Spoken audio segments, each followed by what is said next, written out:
امبیڈکر نگر کے غریب خاندان کا نوجوان اپنے گھر کی غریبی دور کرنے کے لیے اپنے گھر سے دور گیا تھا۔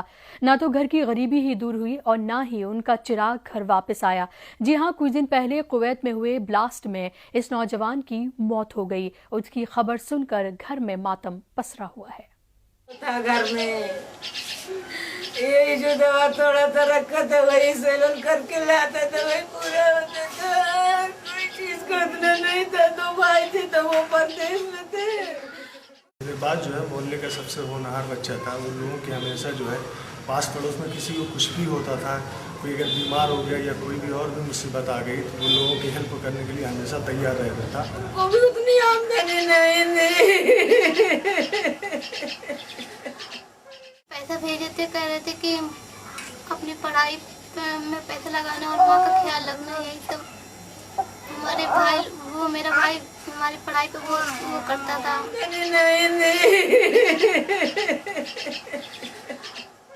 ان آنسوؤں کو کون پوچھے گا؟ ان زخموں کا مرہم کون مہیا کرائے گا؟ ان ٹوٹی ہوئی امیدوں کا آسرا کون بنے گا؟ کون ذمہ دار ہے؟ آتنکواد کی بھٹی میں انسانی خون کی ہانڈی کون کھولا رہا ہے؟ وہ کون سے لوگ ہیں جو دہشت گردی کا قلعہ تعمیر کرنے میں انسانی خون سے گاروں کو تیار کر رہے ہیں؟ یہ سوال ہر مہذب سماج پوچھ رہا ہے۔ ہر نگاہ میں شک کا دھواں ہے، ہر خواب کو جل جانے کا خوف ہے۔ یہ بھی ایک ماں ہے، اپنے بیٹے کی شہادت پر ٹوٹ چکی ہے۔ بیٹا گھر کا اکیلا سہارا تھا۔ غربت میں ماں کے دل کو جوان بیٹے کا غم ملا ہے۔ ماں کا عالم کیا ہوگا؟ اپنے پہلو میں انسانی دل رکھنے والے لوگ سوچ سکتے ہیں۔ ابن عباس جمعے کی نماز میں شہید ہو گئے۔ کویت کی امام جعفر صادق مسجد میں شہادت کی خبر جب آبائی وطن پہنچی تو کوہرام مچ گیا۔ آج 1 ہفتہ ہو گیا لیکن ماں کے آنسو تھم نہیں رہے ہیں۔ جوان بیٹے کی موت کا صدمہ اور آگے پہاڑ جیسی ذمہ داری کیسے نبھے گی؟ صدمہ کیسے دور ہوگا؟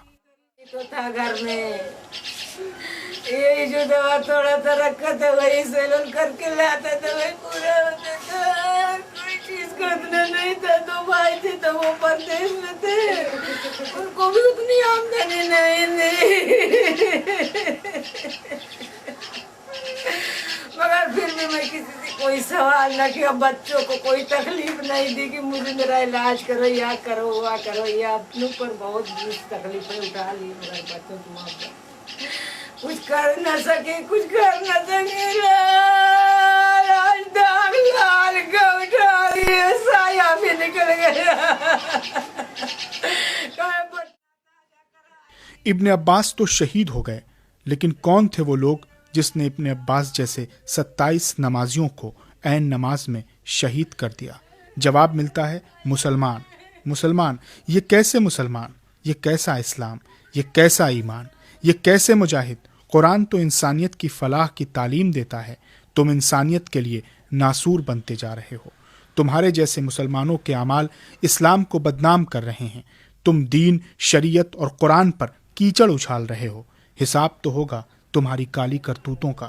یہاں نہ ہو سکا تو وہاں ضرور ہوگا۔ تمہارے ظلم دیکھ کر شیطان بھی شرمندہ ہے۔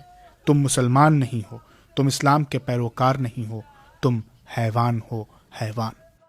ابن عباس اس ایج کا بچہ، بہت ہی اچھے کردار کا مالک، بہت ہی ملنسار، روزی روٹی کے لیے یہاں سے گیا ہوا تھا۔ جمعے کی بڑی اہمیت ہے ہمارے یہاں، بڑی اس کی عظمت ہے، بڑی ویلو ہے، اس لیے بچے نماز پڑھنے کے لیے وہاں گئے ہی تھے۔